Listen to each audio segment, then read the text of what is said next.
Very good evening class. Welcome to our YouTube channel RPSC bio academy. आज हम एक नया चैप्टर शुरू कर रहे हैं, प्लांट टैक्सोनोमी। और प्लांट टैक्सोनोमी का जब हम सिलेबस देखते हैं तो सबसे पहले जो चीज दे रखी है वो है लाइफ। लाइफ क्या है? लाइफ क्या है? Any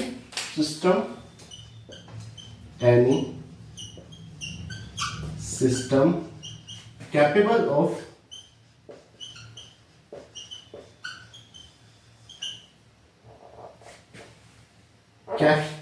of performing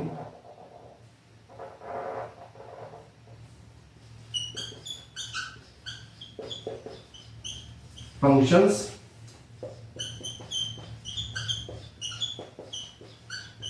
such as eating,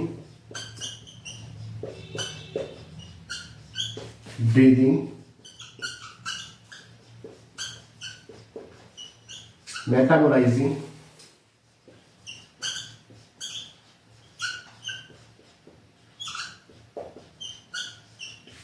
growing, reproducing,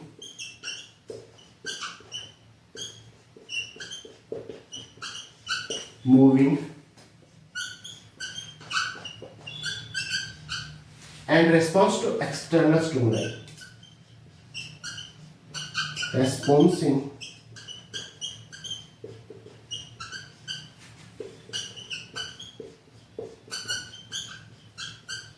external stimuli. Life है क्या? लाइफ एक सिस्टम है जो कैपेबल है। किस चीज के लिए कैपेबल है? परफॉर्मिंग फंक्शंस, कुछ फंक्शंस को परफॉर्म करने के लिए। परफॉर्मिंग फंक्शंस जैसे कि eating, breathing, metabolising, growing, reproducing, moving and responsing to external stimuli. जो बाह्य स्टिमुलस है उसके प्रति रिस्पॉन्स देने के लिए, मूवमेंट करने के लिए, रिप्रोडक्शन करने के लिए, ग्रोथ करने के लिए, मेटाबॉलिज्म करने के लिए, ईटिंग के लिए, ब्रीदिंग के लिए, ये सारे फंक्शन को परफॉर्म करने के लिए कैपेबल जो सिस्टम है उसे क्या कहते हैं? लाइफ कहते हैं। ठीक है, लाइफ क्या है? ये सेल्फ सस्टेनेबल सिस्टम है। सेल्फ सस्टेनेबल केमिकल सिस्टम है।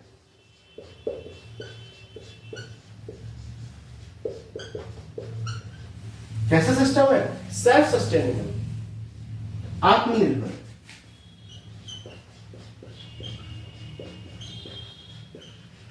आत्मनिर्भर रासायनिक प्रक्रिया है, आत्मनिर्भर रासायनिक सिस्टम।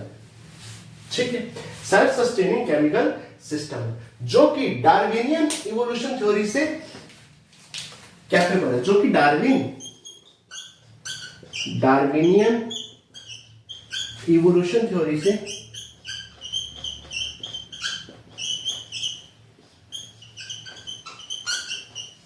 अनुसार चलता है, जो डार्विन इवोल्यूशन थ्योरी के अनुसार चलता है। ये जो दो बातें हैं, ये किसके द्वारा की गई हैं? नासा के। ठीक है, लाइफ कैसी है? सेल्फ सस्टेनिंग केमिकल सिस्टम है और डार्विनियन इवोल्यूशन थ्योरी के अनुसार चलता है। डार्विन की इवोल्यूशनरी थ्योरी क्या थी? Natural selection.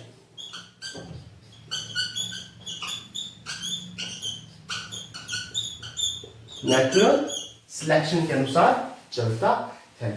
ठीक है, अगर लाइफ की बात की जाए, इसमें सम स्पेशल फीचर भी पाए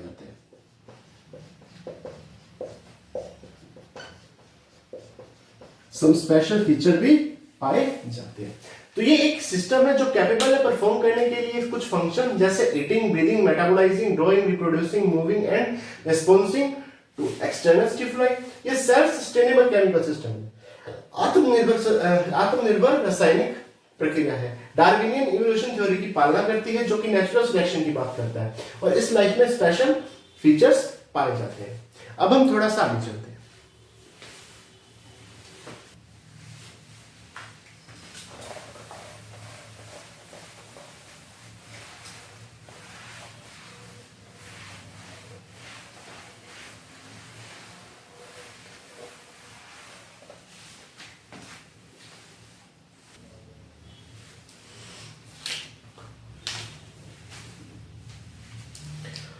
अब हम बात करें लिविंग और नॉन लिविंग ऑर्गेनिज्म की। लिविंग ऑर्गेनिज्म की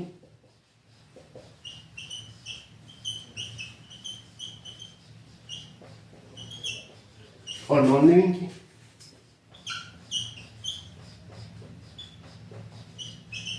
लिविंग की और नॉन लिविंग की। देखिए कोई चीज लिविंग है या नॉन लिविंग है ये कैसे पता चलेगा, ये हमें उसके जनरल कैरेक्टरिस्टिक्स के बाद से पता चलेगा।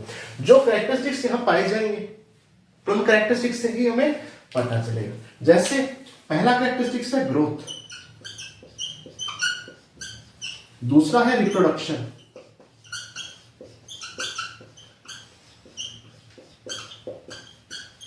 तीसरा है मेटाबॉलिज्म,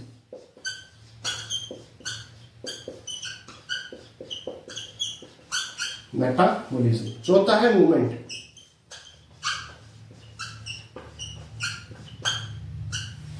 पांचवा है सेलुलर ऑर्गेनाइजेशन,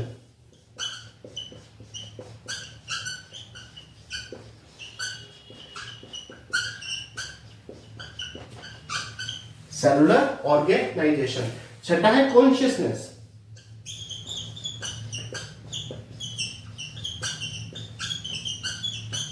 कॉन्शियसनेस। ग्रोथ हो गया, रिप्रोडक्शन हो गया, मेटाबॉलिज्म हो गया, मूवमेंट हो गई, सेलुलर ऑर्गेनाइजेशन हो गया और कॉन्शियसनेस हो गई। ठीक है, अगर लिविंग ऑर्गेनिज्म की बात की जाए तो क्या लिविंग ऑर्गेनिज्म में ग्रोथ पाई जाती है? बिल्कुल पाई जाती है। क्या नॉन लिविंग में ग्रोथ पाई जाती है? नहीं पाई जाती। नॉन लिविंग में ग्रोथ नहीं पाई जाती। क्या लिविंग रिप्रोडक्शन कर सकते हैं? बिल्कुल कर सकते हैं। क्या नॉन लिविंग रिप्रोडक्शन कर सकते हैं? नहीं कर सकते। मेटाबॉलिज्म, मेटाबॉलिज्म होता है शरीर में होने वाली सभी क्रियाएं क्या कहलाती हैं? मेटाबॉलिज्म कहलाती है। क्या लिविंग ऑर्गेनिज्म मेटाबॉलिज्म कर सकते हैं? कर सकते हैं। एनाबॉलिज्म भी कर सकते हैं और कैटाबॉलिज्म भी कर सकते हैं। नॉन लिविंग नहीं कर सकते। मूवमेंट, मूवमेंट लिविंग ऑर्गेनिज्म में होती है लेकिन नॉन लिविंग में मूवमेंट नहीं होती। सेलुलर ऑर्गेनाइजेशन पाया जाता है। सेलुलर ऑर्गेनाइजेशन जैसे प्रोटोप्लाज्म,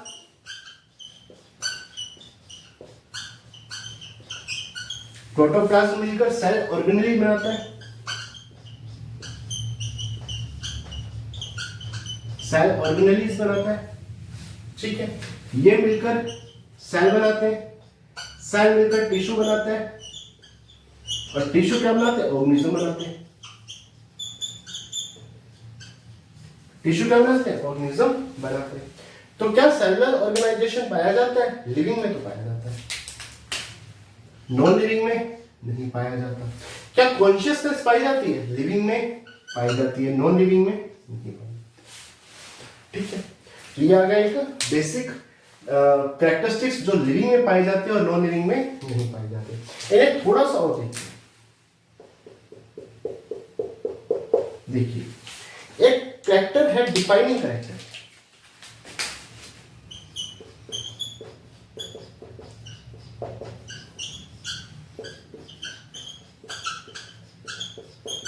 डिफाइनिंग कैरेक्टर, ऐसा कैरेक्टर जिस एक कैरेक्टर से हम डिफाइन कर पाए कि ये लिविंग बीइंग है और ये नॉन लिविंग बीइंग है।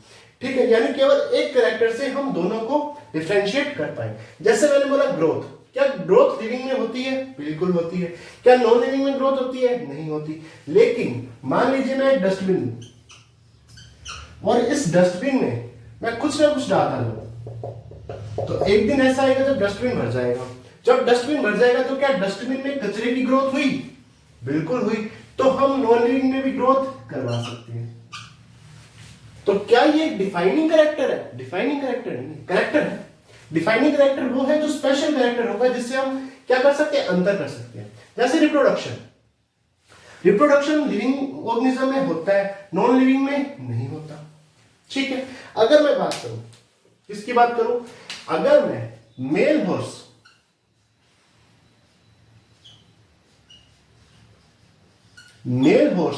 और फीमेल डोंकी का क्रॉस करा दूं,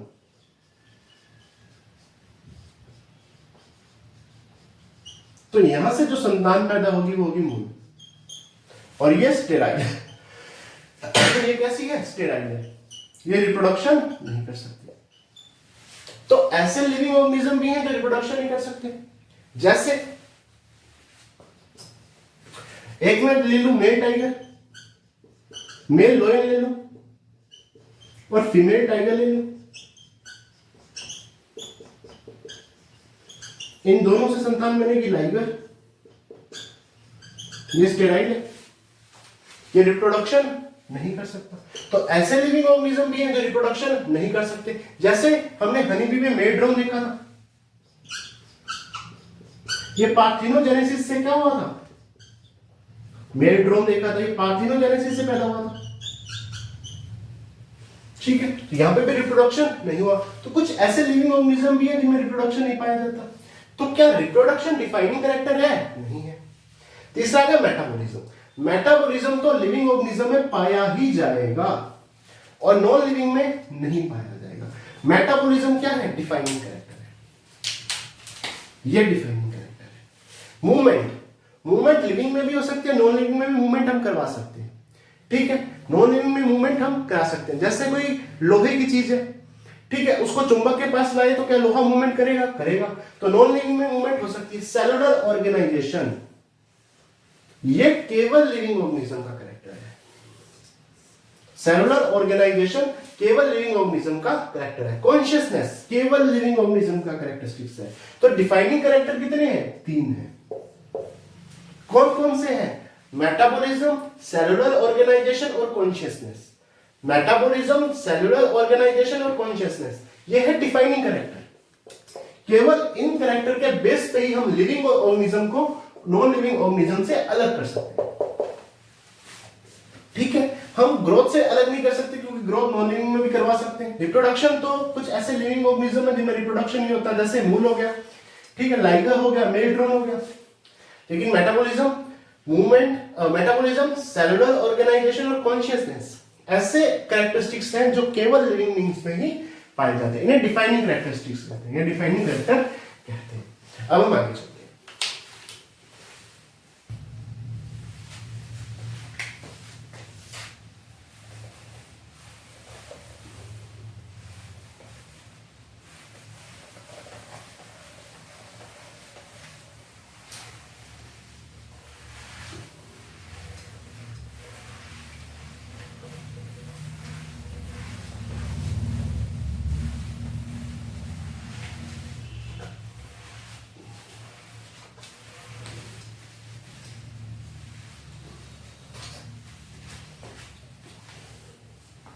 अब जो अगला टॉपिक है वो है बायोडायवर्सिटी।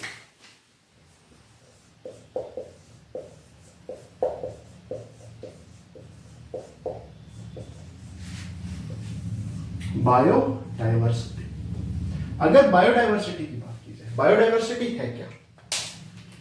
बायोडायवर्सिटी का एक सिंपल सा है कि वेरिएशंस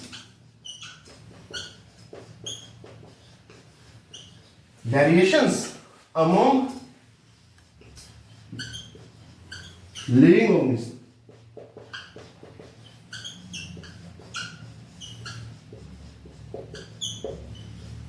लिविंग ऑर्गेनिज्म में जो वेरिएशंस पाए जाते हैं वो क्या कहलाते हैं? बायोडायवर्सिटी कहते हैं। लिविंग ऑर्गेनिज्म में जो वेरिएशंस पाए जाते हैं क्या कहलाते हैं? बायोडायवर्सिटी कहलाते हैं। ये वेरिएशंस किस कारण आ सकते हैं? उसके इकोलॉजिकल, जो उसका चारों तरफ का एनवायरनमेंट है उसके अनुसार आ सकते हैं। जैसे कोई टेरेस्ट्रियल है, कैसा है? टेरेस्ट्रियल है,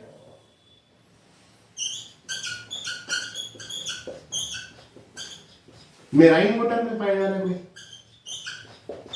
फ्रेश वाटर में पाया जा रहा है कोई, या डेजर्ट में पाया जा रहा है।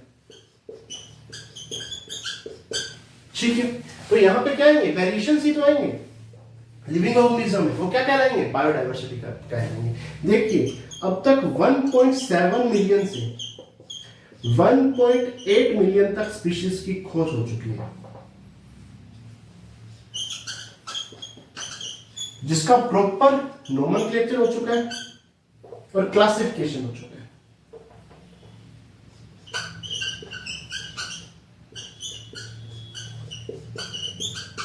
नोमेनक्लेचर हो चुका है और क्लासिफिकेशन हो चुका है।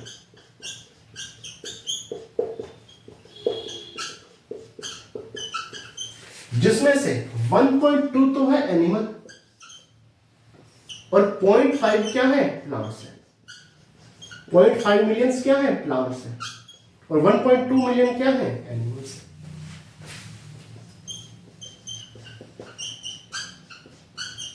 एनिमल्स है।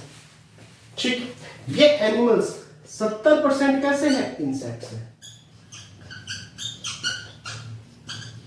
अच्छा, बायोडायवर्सिटी पाई कहां जाती है?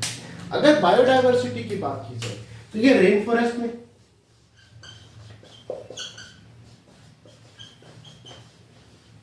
या कोरल रीफ पर पाई जाती है। अगर बायोडायवर्सिटी के और अंदर जाए, ठीक है, तो यहां पर अगर बायोडायवर्सिटी के अंदर और जाए तो जो ऑर्किड्स है, या जिसे हम कहते हैं इंसेक्ट्स, ऑर्किड्स, या जिसे हम कहते हैं एपिफाइट,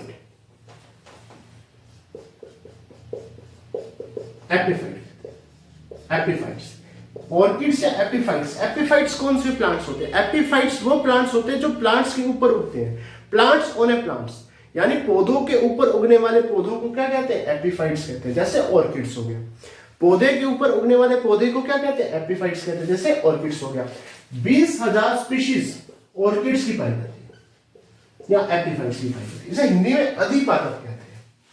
आर्ट्स की भी स्पीशीज 20,000 के आसपास है। आर्ट्स की स्पीशीज भी कितनी है? 20,000। चींटियों की भी कितनी जातियां पाई जाती है? 20,000 के आसपास पाई जाती है।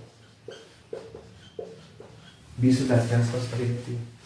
आर्ट्स की कितनी स्पीशीज पाई जाती है? 20,000 के आसपास पाई जाती है। फिशेस की 28,000 के आसपास पाई जाती है। फिशेस की 28,000 के आसपास पाई जाती है। और यदि हम बात करें किसकी? बीटल्स की, बीटल्स की, तो ये लगभग 3 लाख के आसपास, 3 लाख के आसपास है। तो ये आ गई बायोडायवर्सिटी। ठीक है, वेरिएशंस किसमें? लिविंग ऑर्गेनिज्म में। ये वेरिएशंस किसके कारण आते हैं? इकोलॉजी के कारण आते हैं। जैसे कोई टेरेस्ट्रियल रीजन में रहता है, कोई मैराइन रीजन में रहता है, कोई फ्रेश वाटर रीजन में रहता है, कोई डेजर्ट में भी रहता है। ठीक है, स्पीशीज है कितनी अब तक जिनका नोमेनक्लेचर और क्लासिफिकेशन हो चुका है? 1.7 मिलियन से 1.8 मिलियन, जिसमें 1.2 मिलियन कितनी है? एनिमल्स है। 0.5 मिलियन क्या है? प्लांट है। और जो स्पीशीज में सबसे ज्यादा खोजी गई उनमें 70% क्या है? इंसेक्ट्स ही तो है। और ये स्पीशीज कहां मेनली बायोडायवर्सिटी कहां ज्यादा पाई जाती है? रेन फॉरेस्ट में और कोरल रीफ्स के अराउंड। और ये कुछ एनसीईआरटी का डाटा है। अब हम आगे चलते हैं।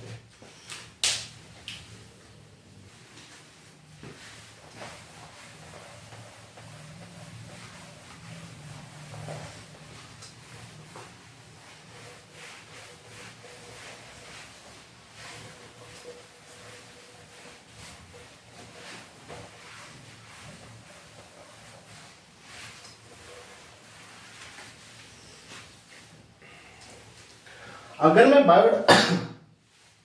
मैं बायोडायवर्सिटी शब्द की बात करूं,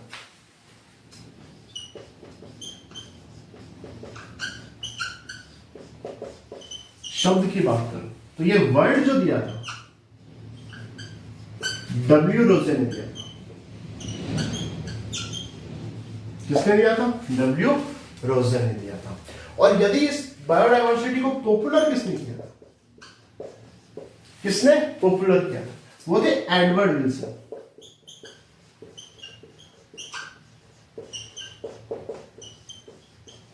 Edward Wilson.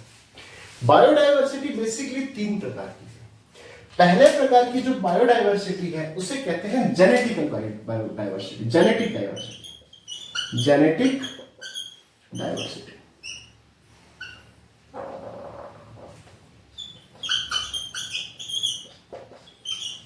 Genetic diversity,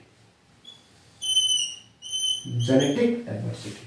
genetic diversity basically gene level की डायवर्सिटी है, जहां पे जीन लेवल का काम ये होता है, जहां पे जीन लेवल पे डायवर्सिटी पाई जाती है। जैसे एक प्लांट है, रावुल्फिया वोमेटोरिया, रावुल्फिया वोमेटोरिया, रावुल्फिया वोमेटोरिया हिमालय रीजन में पाई जाने वाला प्लांट है। इसकी रूट से एक एल्केलॉइड निकलता है, रेसिनेटिन, रेसेरेपाइन। जब रेसेरेपाइन की स्टडी की गई, जब रेसेरेपिन की स्टडी की गई, तो ये पोटेंसी और कॉन्सेंट्रेशन के आधार पर अलग अलग था। पोटेंसी और कॉन्सेंट्रेशन के आधार पर अलग अलग था, और एक स्पेशल प्लांट एक स्पेशल रेसेपाइन की सिक्रेशन कर रहा था। एक स्पेशल प्लांट एक स्पेसिफिक रेसेरेपाइन का सिक्रेशन कर पा रहा था, और हर बार पोटेंसी और कॉन्सेंट्रेशन अलग अलग थी। इससे क्या पता चला? इससे पता चला कि जो प्लांट है वो एक प्रकार का नहीं है, कई प्रकार का है, और उसमें जो वेरिएशंस पाया जा रहा है, जो डाइवर्सिटी पाई जा रही है, वो जीन लेवल पे। इसीलिए इस वेरिएशन को, इस डाइवर्सिटी को क्या कहा गया? जेनेटिक डाइवर्सिटी कहा गया। रेसेरेपाइन की स्टडी से हमें पता चला कि प्लांट एक प्रकार का नहीं है, कई प्रकार का है, क्योंकि हर प्लांट में पोटेंसी और कॉन्सेंट्रेशन रेसेरेपाइन की अलग अलग थी। ठीक है, और जेनेटिक डाइवर्सिटी को और देखें तो राइस में देखें तो राइस की 50,000 से ज्यादा स्पीशीज पाई जाती है। ठीक, मैंगो की बात की जाए तो मैंगो में भी 1000 से ज्यादा स्पीशीज पाई जाती है। तो ये हो गया जेनेटिक डाइवर्सिटी। दूसरी डाइवर्सिटी है स्पीशीज डाइवर्सिटी, उसको देखते हैं।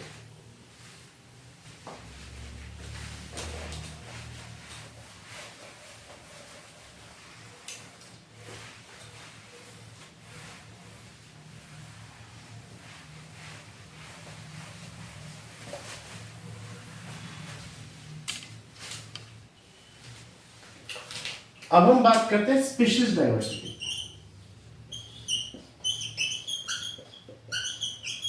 स्पीशीज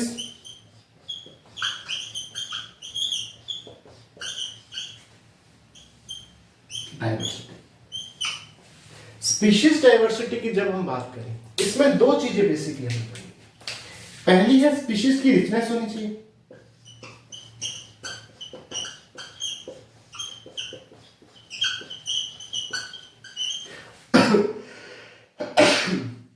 और दूसरी चीज है स्पीशीज की इवननेस होनी चाहिए।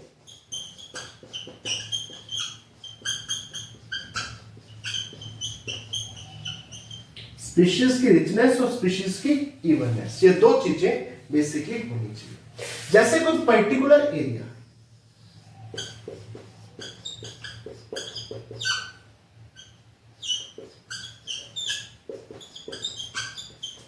इस पर्टिकुलर एरिया में स्पीशीज कितनी ज्यादा पाई जाती है, स्पीशीज की रिचनेस कितनी है, टोटल कितनी स्पीशीज पाई जाती है, एक पाई जाती है, दो पाई जाती है, तीन पाई जाती है, टोटल कितनी स्पीशीज पाई जाती है, और क्या सभी स्पीशीज इवननेस में पाई जाती है? ऐसा तो नहीं केवल एक ही स्पीशीज बहुत ज्यादा है, बाकी सभी स्पीशीज कम है। ठीक है, स्पीशीज की इवननेस भी होनी चाहिए और स्पीशीज की रिचनेस भी होनी चाहिए, यानी बहुत ज्यादा स्पीशीज भी होनी चाहिए, और जो स्पीशीज है हर स्पीशीज अपनी सही मात्रा में पाई जानी चाहिए। स्पीशीज की रिचनेस भी होनी चाहिए, बहुत ज्यादा स्पीशीज भी पाई जानी चाहिए, और स्पीशीज की इवननेस भी होनी चाहिए एक पर्टिकुलर एरिया में। ये भी क्या है? ये स्पीशीज की डाइवर्सिटी को इंडिकेट करता है। जैसे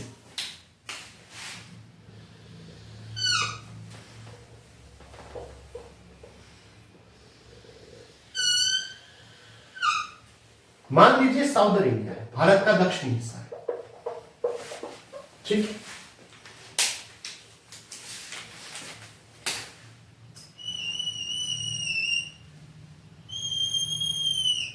जब इस तरफ देखते हैं तो यहां अरब सागर, अरेबियन सागर है,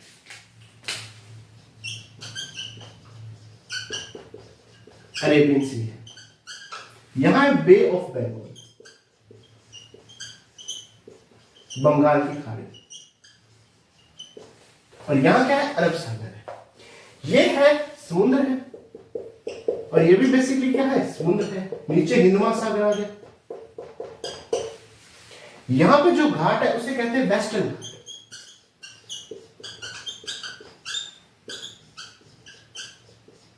और यहां पे कहते हैं ईस्टर्न घाट।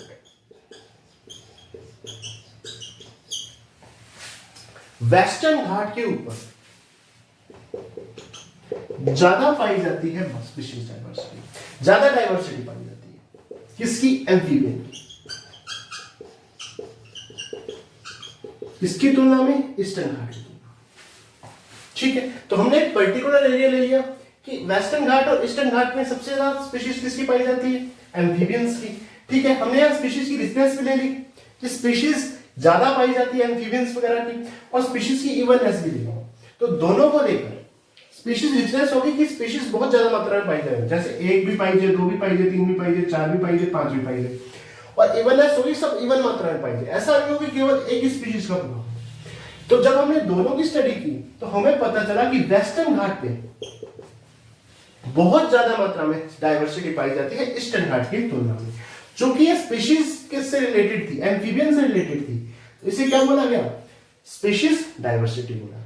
ठीक है, तो ये दूसरी होगी स्पीशीज डायवर्सिटी। तीसरी डायवर्सिटी पर चलते हैं।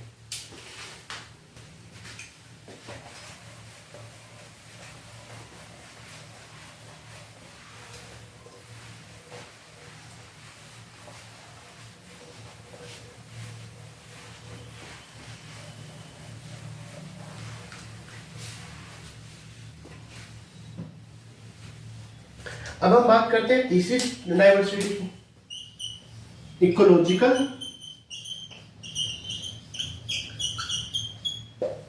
डायवर्सिटी।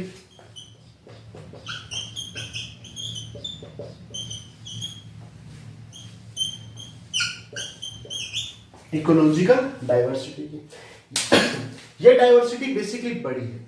इस डायवर्सिटी में क्या होता है कि कम्युनिटी लेवल पर वेरिएशंस पाए जाते हैं। कम्युनिटी लेवल पर क्या पाए जाते हैं, वेरिएशंस पाए जाते हैं, बड़े लेवल पर वेरिएशंस पाए जाते हैं। ठीक है, जैसे मान लीजिए इंडिया है, इंडिया में क्या क्या पाया जाता है, एल्पाइन फॉरेस्ट भी पाए जाते हैं,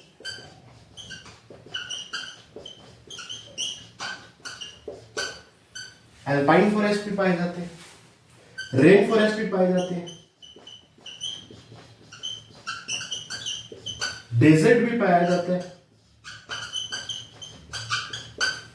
ठीक है, रेन फॉरेस्ट पाए जाते हैं, एल्पाइन फॉरेस्ट पाए जाते हैं, कोरल रीफ्स पाई जाती है, एस्चुरीज पाई जाती है,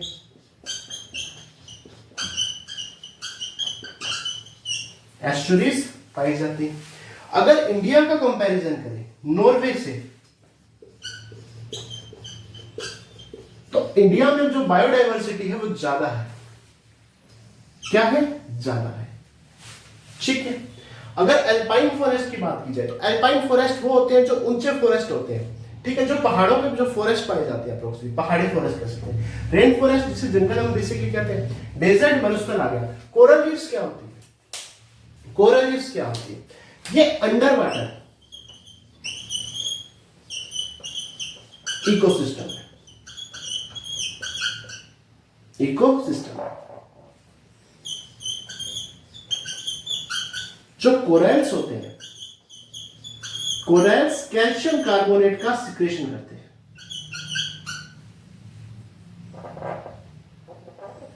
कोरल्स कैल्शियम कार्बोनेट का सिक्रेशन करते हैं और अंडर वाटर एक इकोसिस्टम क्रिएट करते हैं जिसे हम क्या कहते हैं, कोरल रीफ्स कहते हैं। एस्चुरीज क्या होती है, एस्चुरीज वो जगह है जहां पे कोई जो नदी है, कोई रिवर है, वो कनेक्ट होती है किसी सी से, किसी समुद्र से कनेक्ट होती है, ओशियन से कनेक्ट होती है, ओशियन कहते हैं, किसी ओशियन से या किसी समुद्र से क्या होती है, कनेक्ट होती है, उसे क्या कहते हैं, एस्चुरीज कहते हैं। तो इंडिया की जो डाइवर्सिटी है वो है ज्यादा, किसके तुलना में, नॉर्वे की तुलना में। ठीक है, क्योंकि यहाँ पे जो वेरिएशन है वो कम्युनिटी वेरिएशन है। इसे डिटेल में समझते हैं कि बेसिकली इकोलॉजिकल जो डाइवर्सिटी है वो तीन प्रकार की है, अल्फा, बीटा और गामा। इकोलॉजिकल डाइवर्सिटी के प्रकार हम देखते हैं, टाइप्स देखते हैं।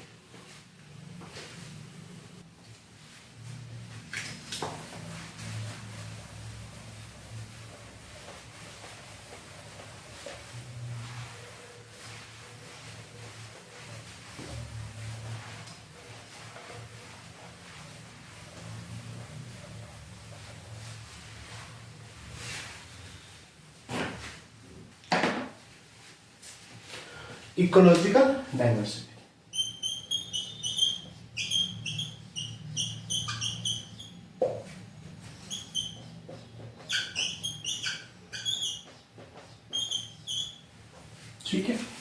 Ecological diversity. एक अल्फा प्रकार की, एक बीटा प्रकार की, एक गामा प्रकार की। अल्फा प्रकार की इकोलॉजिकल डाइवर्सिटी में क्या होता है कि कोई लोकल एरिया में पाई जाने वाली डाइवर्सिटी या कम्युनिटी लेवल पर पाई जाने वाली डाइवर्सिटी। बीटा डाइवर्सिटी में क्या है, टू कम्युनिटीज के बीच में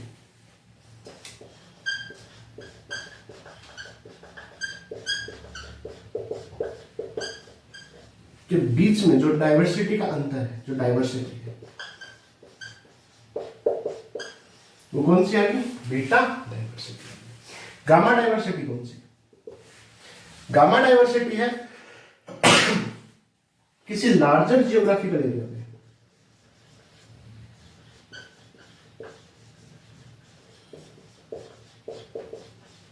या किसी लैंडस्केप पे पाई जाने वाली डाइवर्सिटी। ठीक, मान लीजिए कोई लोकल कम्युनिटी है, ठीक, इस पे कितनी स्पीशीज पाई जा रही है, एक ये स्पीशीज पाई जा रही है, एक ये स्पीशीज पाई जा रही है, एक ये स्पीशीज पाई जा रही है और एक ये स्पीशीज पाई जा रही है। कितनी स्पीशीज पाई जा रही है, 4। तो इसकी अल्फा डाइवर्सिटी कितनी आ गई, 4 आ गई। ये दूसरी कम्युनिटी है, इस दूसरी कम्युनिटी में बहुत सारी स्पीशीज पाई जाएंगी, जैसे एक ये पाई गई, एक ये पाई गई, एक ये पाई गई। ठीक है, इसमें अल्फा कितनी आएंगी, 3 आएंगी। इसमें अल्फा कितनी आएगी, 3 ही आएंगी, क्योंकि 3 स्पीशीज पाई जा रही है। ठीक है, बीटा क्या आएगी, दोनों कम्युनिटीज के बीच पाई जाने वाली डाइवर्सिटी, ये आएगी बीटा। ठीक है, देखो ये स्पीशीज दोनों में कॉमन है, काउंट नहीं होगी। ये स्पीशीज दोनों में कॉमन है, काउंट नहीं होगी। एक ये, एक ये, एक ये, बीटा आ गई 3। जो दोनों में कॉमन है वो काउंट नहीं होगी। एक ये आ गई, एक ये आ गई, एक ये आ गई, बीटा कितनी आ गई, 3।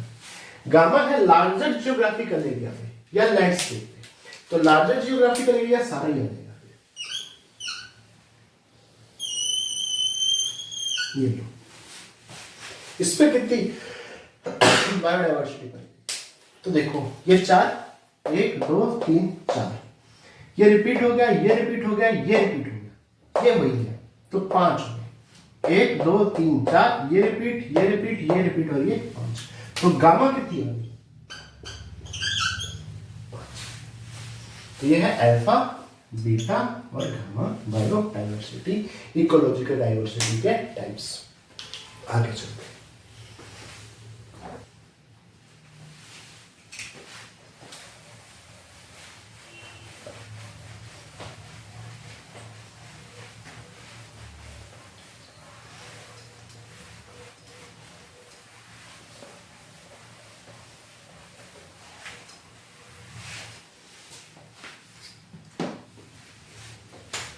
अब हम बात करते हैं किसकी,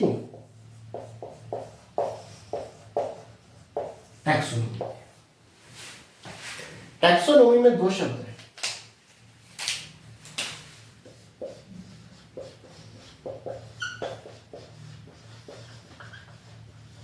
टैक्सिस प्लस नॉर्म्स। टैक्सिस का मतलब हो गया अरेंजमेंट,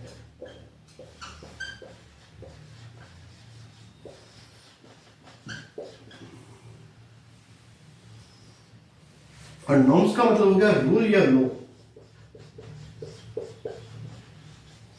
अरेंजमेंट के नियम बनाना, रूल एंड लॉ। ठीक, अगर टैक्सोनॉमी शब्द की बात की जाए,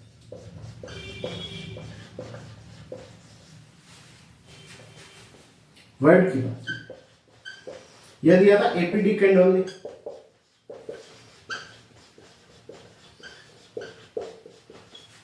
एपीडी कैंडोल ने,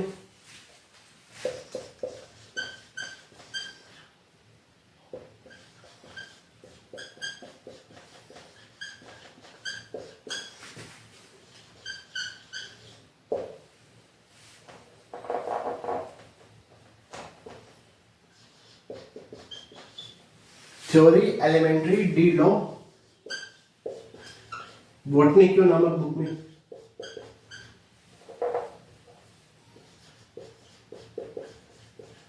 बॉटनी क्यों नामक बुक में दिया था, ये बुक का नाम था।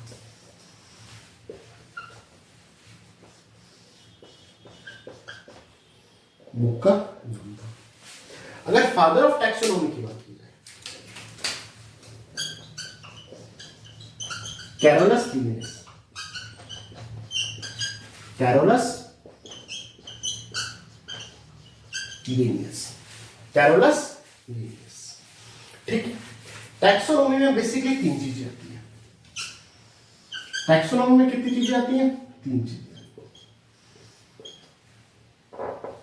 सबसे पहले आता है आइडेंटिफिकेशन, किसी चीज की पहचान करना, आइडेंटिफिकेशन।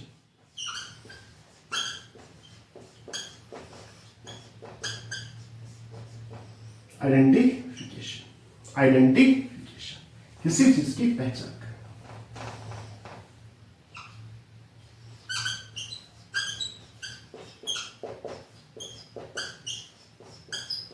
आइडेंटिफिकेशन। दूसरा आता है नोमेनक्लेचर।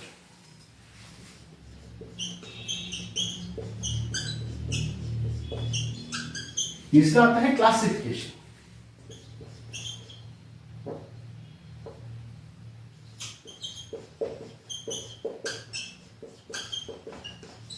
क्लासिफिकेशन, आइडेंटिफिकेशन करना, उसका नामकरण करना, उसको वर्गीकरण करना, पहचान करना, नामकरण करना और वर्गीकरण करना। अगर टैक्सोनॉमी की डेफिनेशन को देखा जाए तो systematic arrangement of taxa,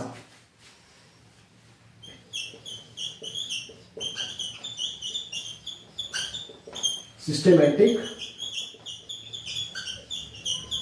arrangement of taxa.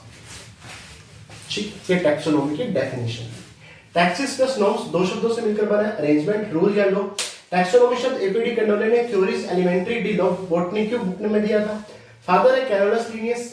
Taxonomy में बेसिकली 3 चीजें आती है, आइडेंटिफिकेशन करना, नोमेनक्लेचर करना, क्लासिफिकेशन करना। ठीक है। और इसका जो डेफिनेशन है वो है सिस्टेमेटिक अरेंजमेंट ऑफ टैक्सा, किसी टैक्सा का सिस्टेमेटिक अरेंजमेंट करना।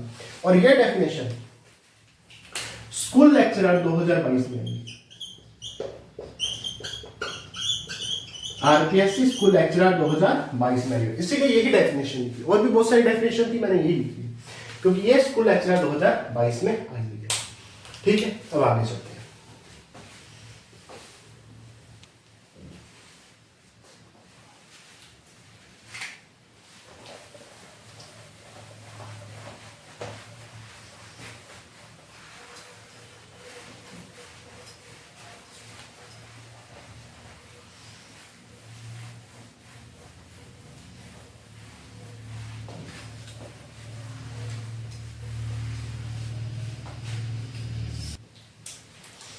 अगर बात करें टैक्सोनॉमी के टाइप्स की, तो टैक्सोनॉमी के 3 टाइप्स हैं।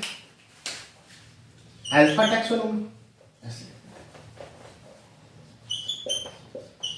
Alpha taxonomy,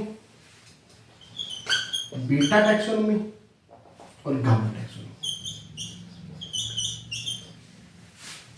alpha taxonomy, beta taxonomy और गामा टैक्सोनॉमी। अल्फा टैक्सोनॉमी की बात की जाए, यहां पे क्या आएगा? यहां पे सबसे पहले आएगी फाइंडिंग, फिर आएगी describing,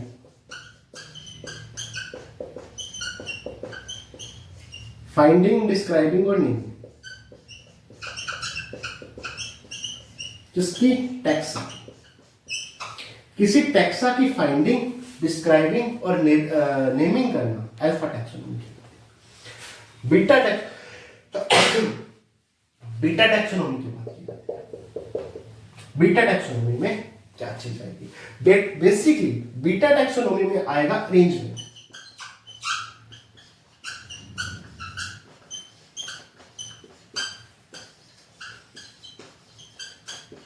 arrangement of species.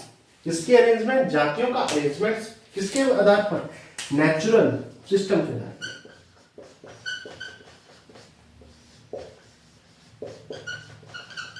Natural system के आधार पर। गामा टैक्सोनॉमी, गामा टैक्सोनॉमी में बेसिकली क्या है, गामा टैक्सोनॉमी में देखिए यहां पे अरेंजमेंट आ गया, यहां पे आ गई फाइंडिंग, डिस्क्राइबिंग और नेमिंग आ गई। यहां पे बेसिकली आएगा intra specific variation, intra specific variations या इवोल्यूशनरी स्टडी।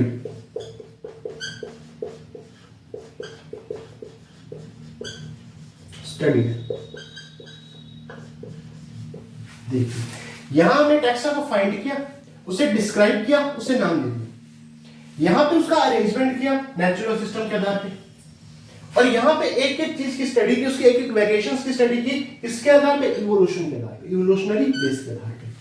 ठीक है, तो ये आ गई alpha taxonomy, beta taxonomy, gamma taxonomy.